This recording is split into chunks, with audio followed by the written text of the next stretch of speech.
Guys ഇന്നലെ ഞാൻ ഒരു ചാലഞ്ച് ഒക്കെ പറഞ്ഞിട്ടുണ്ടായിരുന്നു. നമ്മുടെ കമ്മിങ് ഡേയ്സിൽ വരുന്ന സബ്സ്ക്രൈബേഴ്സിന്റെ എണ്ണം അനുസരിച്ച് ഞാൻ ഒരു മുട്ട വീതം കഴിക്കുന്നൊക്കെ. അപ്പൊ ഇന്നലത്തെ ഒരു ഡേ കൊണ്ട് നമുക്ക് 20 സബ്സ്ക്രൈബേഴ്സ് ആണ് കൂടിയിരിക്കണേ. അപ്പൊ ഞാൻ ഇന്ന് 20 മുട്ട കഴിക്കാൻ പോവാണേ. അപ്പൊ നമുക്ക് കഴിക്കാം. ഞാൻ ഒരു 4-5 ഒക്കെ എക്സ്പെക്ട് ചെയ്തിട്ടുണ്ടായിരുന്നു. മാക്സിമം പോയി ഒരു 10 എണ്ണം ഒരു ഡേയിലൊക്കെ വരുന്നതാണ് ഞാൻ വിചാരിച്ചത്. പക്ഷേ 20 ഞാൻ ഒട്ടും എക്സ്പെക്ട് ചെയ്യാത്ത ഒരു കാര്യമാണ്. എന്തായാലും താങ്ക് യു സോ മച്ച്. അപ്പൊ ഞാൻ എന്തായാലും ഇത് കഴിക്കട്ടെ.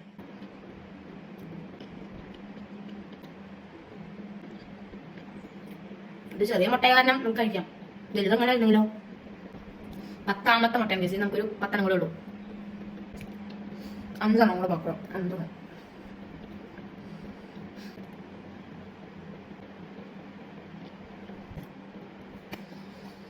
ഗൈസ്. അപ്പൊ ഞാനിവിടെ 20 മുട്ട ഞാൻ കഴിച്ചു. ഗൈസ് 20 തന്നെ എന്റെ ലിമിറ്റ് ആണ്. ഞാനത് പക്ഷെ എന്നാലും കഴിച്ചു തീർത്തു. Proud of guys. പിന്നെ ഞാൻ ആലോചിക്കുന്നുണ്ട് വേറെ എന്തെങ്കിലും ഒക്കെ നമുക്ക് ഇങ്ങനത്തെ ഫുഡ് ഐറ്റംസ് വേറെ എന്തെങ്കിലും ഒക്കെ കഴിക്കാൻ പറ്റുന്നത് കൊണ്ടുവന്നാലോ. പക്ഷെ എനിക്ക് എന്താ കഴിക്കേണ്ടത് നിങ്ങൾക്ക് ഒരു ഐഡിയ കിട്ടുന്നില്ല. എന്ത് ഐറ്റമാണ് ഞാൻ കഴിക്കേണ്ടത് നിങ്ങളൊന്ന് കമന്റ് ചെയ്തോളൂ. നാളത്തേക്കുള്ള സബ്സ്ക്രൈബേഴ്സ് ആയിക്കോ വേഗം നമ്മുടെ ചാനൽ പോയി സബ്സ്ക്രൈബ് ചെയ്തിട്ട് കൂടെ കുടിക്കോ. Okay bye.